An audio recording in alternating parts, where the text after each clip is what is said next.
I'm going to start by stitching a feather that has a very simple spine. Just going to stitch the spine and then start the plumes over here.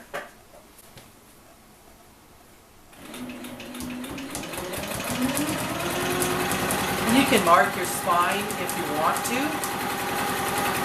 If you're doing a quilt where you want everything to be symmetrical or mirror imaged, then you would want to mark a spine.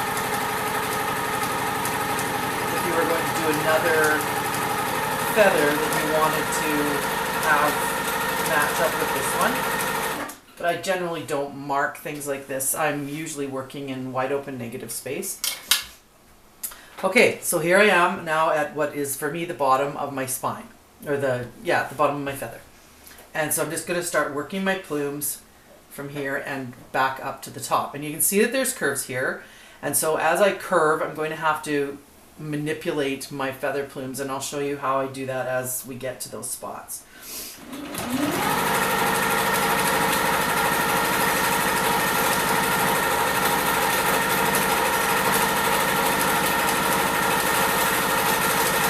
And when I'm coming back up here, I'm trying to hit this line. If possible, I'm traveling right on it.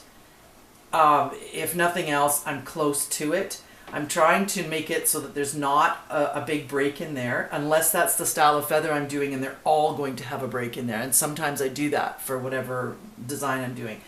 But if you happen to miss the line, don't get all worried about it. It's not going to matter in the long run. But that is the line that I'm aiming for, and I do not always hit it.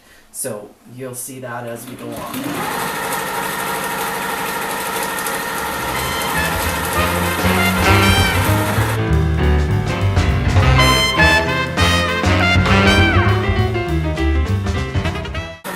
A curve here,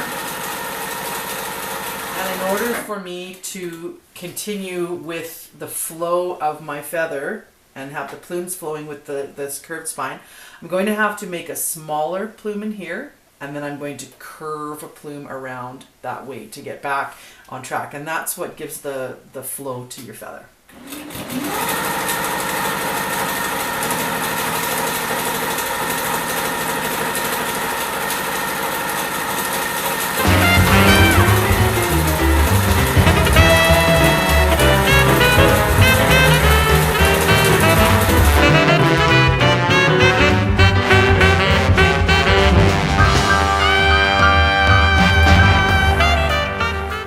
Coming to the end here. If this were a real quilt that I was working on, I would tie this off, but because we're just doing a sample here, I'm just going to snip those threads and get them out of the way.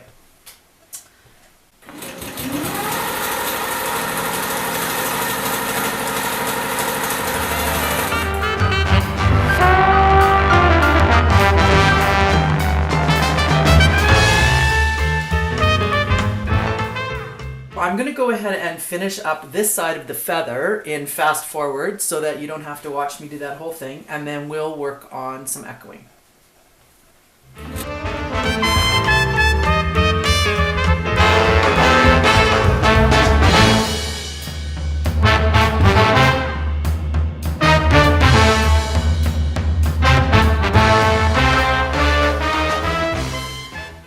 You can do whatever size echo you want. Often it's 1/4 of an inch because that's the typical width with your hopping foot from your needle to the edge of your foot, and so it's easy to use your foot as kind of your spacing guide. But if I want to do several echoes, I might do them smaller spacing, like 1/8 of an inch around if I want to do maybe 3, depending on the design I'm working on.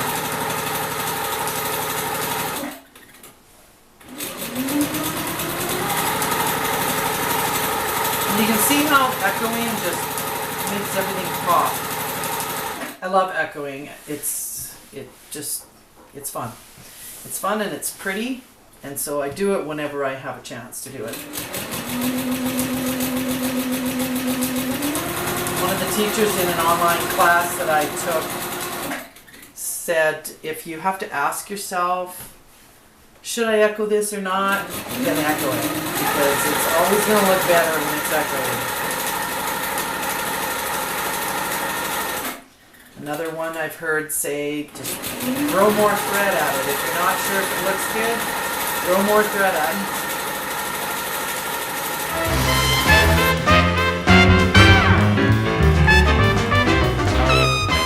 So from here, I could add another echo line all the way around, and that would squish down the quilt sandwich more, which would make the plumes of the feather pop more because they have more open space.